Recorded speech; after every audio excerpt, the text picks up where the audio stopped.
وہ بچے جو ہمارے چھوٹے بچے ہیں اور ابھی وہ بچے جو انشاءاللہ جن کو یہ جنم دیں گے, جو ہمارے پوٹینشیل پیرنٹس ہیں, وہ بچیاں جو میٹرک ایف اے میں پڑھتی ہیں, ایف ایس سی میں پڑھتی ہیں, جو بچے, ان سب کو یہ بات بتانے کی ضرورت ہے کہ خدا کے لیے جو غلطی ہم نے کی ہے تم نے وہ غلطی نہیں کرنی. اپنے ویلیو سسٹم کو ٹھیک کرنا ہے. میں نے سر ایک سٹڈی کی, ابھی وہ جاری ہے, تقریباً 1800 بچوں سے میں نے پوچھا تم کس جیسا بننا چاہتے ہو, اور یہ 8 سال سے کم عمر کے بچے کے. آپ یقین کریں بچوں نے جو کہا وہ یہ کہا میں میسی کی طرح بننا چاہتا ہوں جو فٹ بالر ہے, کسی نے کہا میں عاطف اسلم کی طرح بننا چاہتا ہوں, کسی نے انڈیا کے اداروں کا نام لیا, کسی نے نہیں کہا میں ابو بکر کی طرح بننا چاہتا ہوں, کسی نے نہیں کہا میں حضرت علی کی طرح بننا چاہتا ہوں, کسی نے نہیں کہا میں قائد اعظم کی طرح بننا چاہتا ہوں, کسی نے نہیں کہا میں عبدالستار ریدی کی طرح بننا چاہتا ہوں. ایک بچی نے صرف کہا کہ میں حضرت فاطمہ کی طرح. میں نے اپنے یوٹیوب چینل پہ اس بچی کا انٹرویو لایا, چھوٹی سی بچی نے کہا, میں پارک میں پھر رہی تھی, میں نے کہا بیٹا تم کیا بننا چاہتی ہو, کہتی میں حضرت فاطمہ کی طرح بننا چاہتی ہوں. تو میرے دوستو, ہم نے اپنے بچوں کے رول ماڈل ہی غلط کر دیے ہیں. ہم نے, اس لیے مجھے اور آپ کو بہت سیریسلی اس بات پر غور کرنا ہے. میں آپ سے عرض کروں, ساؤتھ افریقہ میں تتلیاں ختم ہو رہی ہیں, لہٰذا تتلیوں کی نسل کو بچانا بڑا ضروری ہے. اچھا, پانڈا ختم ہو رہا ہے, پانڈا کو بچانا بہت ضروری ہے. انسان پانڈا اور تتلیاں نہیں ہیں, انسان ختم نہیں ہو رہا ہے, انسان کا بچانا کوئی اتنا ضروری نہیں ہے, وہ پانڈا نہیں ہے. اس لیے اگر ہم اپنے بچوں کو یہ رول ماڈل نہیں دے سکتے تو مہربانی کر کے بچے نہ پیدا کریں. لیکن اگر ہم نے اپنی اولاد پیدا کرنی ہے تو وہ اولاد وہ پیدا کرنی پڑے گی اور اس کی وہ تربیت کرنی پڑے گی جن کا رول ماڈل وہ ہو جو حضرت عمر تھے, جو حضرت ابو بکر تھے, جو حضرت علی تھے, جو فاطمہ تھی, جو زینب تھی, جو خدیجہ تھی رضوان رضی اللہ عنہا.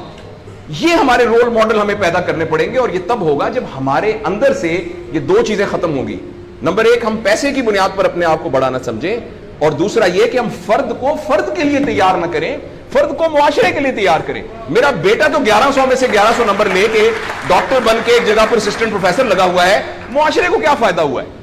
اور ہم میں سے آپ سوچیں کہ اللہ لوگ, عموماً ہم سب لوگ جب اللہ کا شکر ادا کرتے ہیں کہ یا اللہ تیرا شکر ہے, 3 مرلے کے مکان میں رہتے تھے, اب ماشاءاللہ کوٹھی ہے 2 کنال کے اندر, اور سائیکل پہ ابا جی جاتے ہوتے تھے, لیکن الحمدللہ ہمارے پاس اب 2-3 گاڑیاں ہیں, اور چھٹیاں تو سوال ہی پوادے کر جاندے ہوندے سی, کدے کدے گوڑ کھاندے سی, خراس تھے. اب ہم سارے بھوربن میں جاتے ہیں چھٹیاں گزارنے, کبھی کبھی انگلینڈ بھی جاتے ہیں.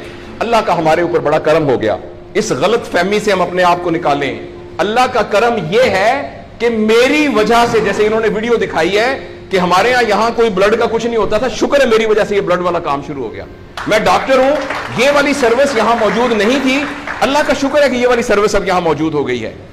اللہ کا شکر ہے یہ ہو رہا ہے. سروس اورینٹڈ جب تک ہم اپنے بچوں کو نہیں ڈیولپ کریں گے, اس وقت تک میں آپ کو بہت دکھ سے اعلان کرتا ہوں, بڑی ہی تکلیف کے ساتھ, میں بہت آپٹمسٹ آدمی ہوں, میں یونیورسٹیوں میں جاتا ہوں, کالج میں جاتا ہوں, بچوں سے بات کرتا ہوں, اگر ہم نے اگلے فوری طور پر اپنے بچوں کی تربیت پہ توجہ نہ دی, اگلے 10 سال میں ایک ایسی نسل آنے والی ہے جن کو چائلڈہڈ ڈپریشن ہوگی, جن کو سوئسائڈل تھاٹس آئیں گے, جن کی سیکسول ٹریننگ بہت بری ہوگی, اور جن کے اندر ریلیشن شپ پرابلمز ہوں گے. اور یہ ہونے والا ہے, ہماری آنکھوں کے سامنے ہونے والا ہے.